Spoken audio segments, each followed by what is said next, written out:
بقرہ آیت نمبر 222۔ الحمدللہ رب العالمین والصلاة والسلام علی رسولہ الکریم، اما بعد فاعوذ باللہ من الشیطان الرجیم، بسم اللہ الرحمن الرحیم۔ وَيَسْأَلُونَكَ عَنِ الْمَحِيضِ قُلْ هُوَ أَذًى فَاعْتَزِلُوا النِّسَاءَ فِي الْمَحِيضِ وَلَا تَقْرَبُوهُنَّ حَتَّى يَطْهُرْنَ فَإِذَا تَطَهَّرْنَ فَأْتُوهُنَّ مِنْ حَيْثُ أَمَرَكُمُ اللَّهُ إِنَّ اللَّهَ يُحِبُّ التَّوَّابِينَ وَيُحِبُّ الْمُتَطَهِّرِينَ صدق اللہ العظیم۔ اللهم صل علی محمد وعلى آل محمد كما صليت على إبراهيم وعلى آل إبراهيم إنك حميد مجيد۔ اللهم بارك على محمد وعلى آل محمد كما باركت على إبراهيم وعلى آل إبراهيم إنك حميد مجيد۔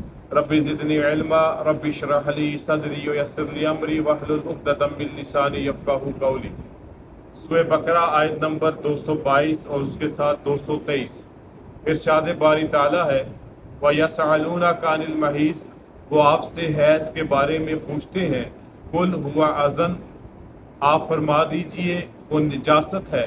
فَاعْتَزِلُوا النِّسَاءَ فِي الْمَحِيضِ، بس حیض میں عورتوں سے علیحدہ رہو۔ وَلَا تَقْرَبُوهُنَّ حَتَّى يَطْهُرْنَ، اور ان کے پاس نہ جاؤ یہاں تک کہ وہ پاک ہو جائیں۔ فَإِذَا تَطَهَّرْنَ فَأْتُوهُنَّ مِنْ حَيْثُ أَمَرَكُمُ اللَّهُ، پھر جب وہ پاک ہو جائیں تو ان کے پاس جاؤ جہاں سے اللہ نے تمہیں حکم دیا۔ إِنَّ اللَّهَ يُحِبُّ التَّوَّابِينَ وَيُحِبُّ الْمُتَطَهِّرِينَ، بے شک اللہ تعالیٰ توبہ کرنے والوں کو دوست رکھتا ہے اور بہت پاک رہنے والوں کو دوست رکھتا ہے۔ یہ ایک اور سوال جو صحابہ کرام رضوان اللہ تعالیٰ عنہم اجمعین کے ذہنوں میں آیا، اور وہ تھا عورتوں کے ایام کے حوالے سے، جن کو قرآن مجید کی اصطلاح میں ایام حیض کہتے ہیں۔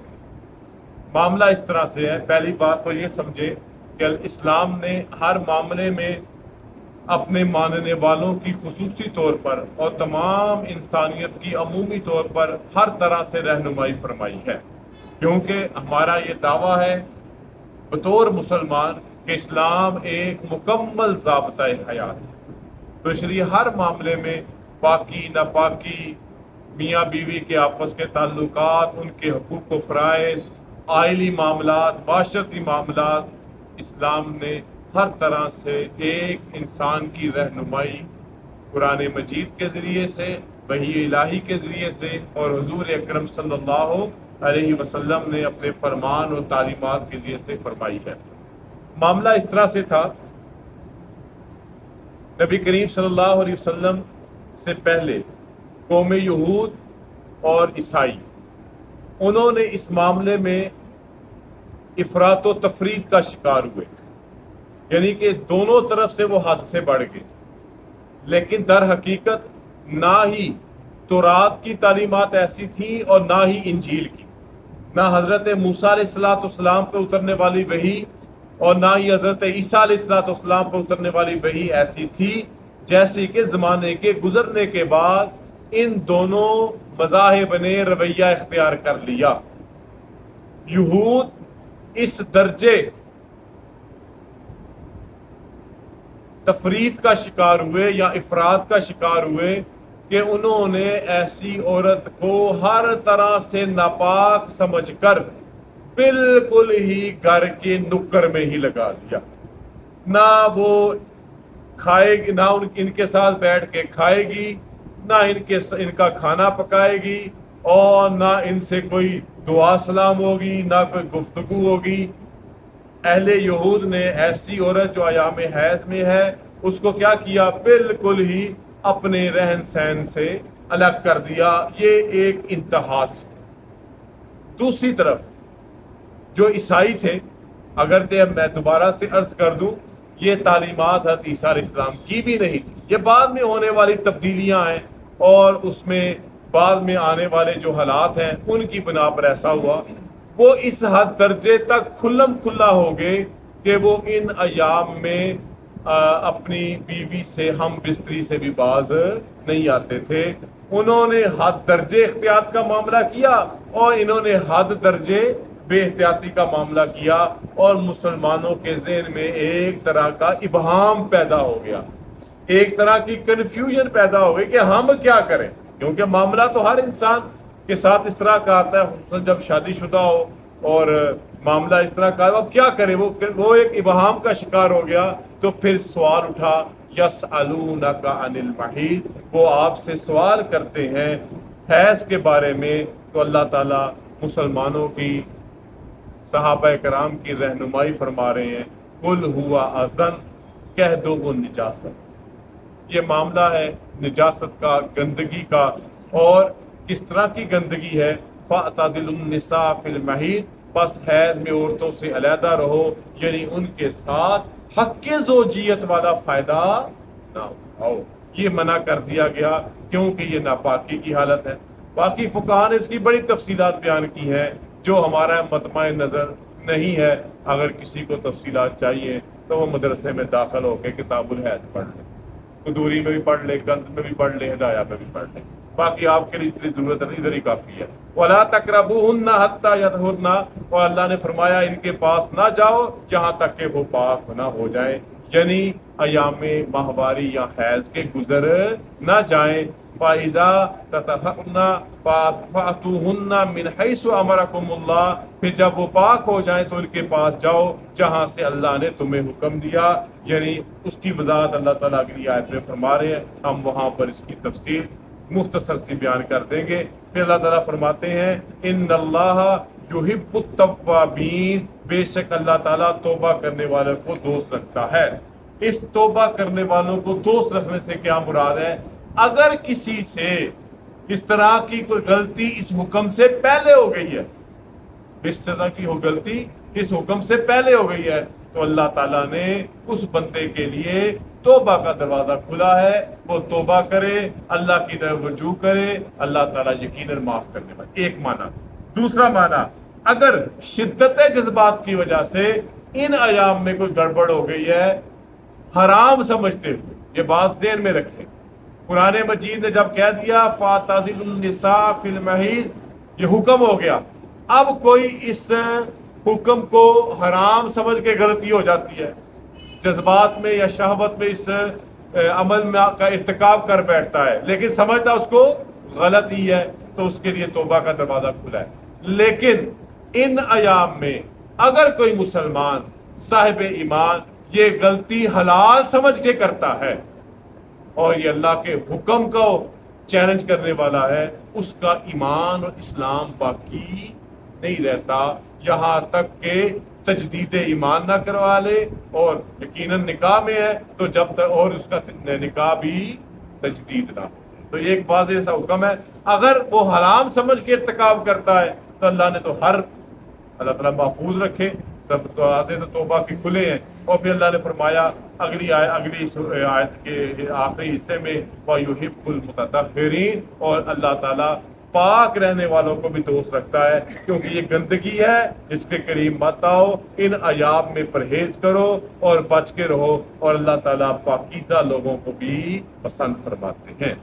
اگلی آیت مبارکہ، نساؤکم حرث لکم، تمہاری بیویاں تمہاری کھیتی ہیں، فاتو حرثکم انا شئتم، بس تم اپنی کھیتیوں میں آؤ جیسے چاہو، وقدموا لانفسکم، اور اپنے لیے آئندہ بھی تیاری کرو، واتقوا اللہ، اور اللہ سے ڈرتے رہو، واعلموا انکم ملاقوہ، اور جان لو تم ضرور اسے ملو گے، وبشر المومنین، اور ایمان والوں کو خوشخبری سنا دو۔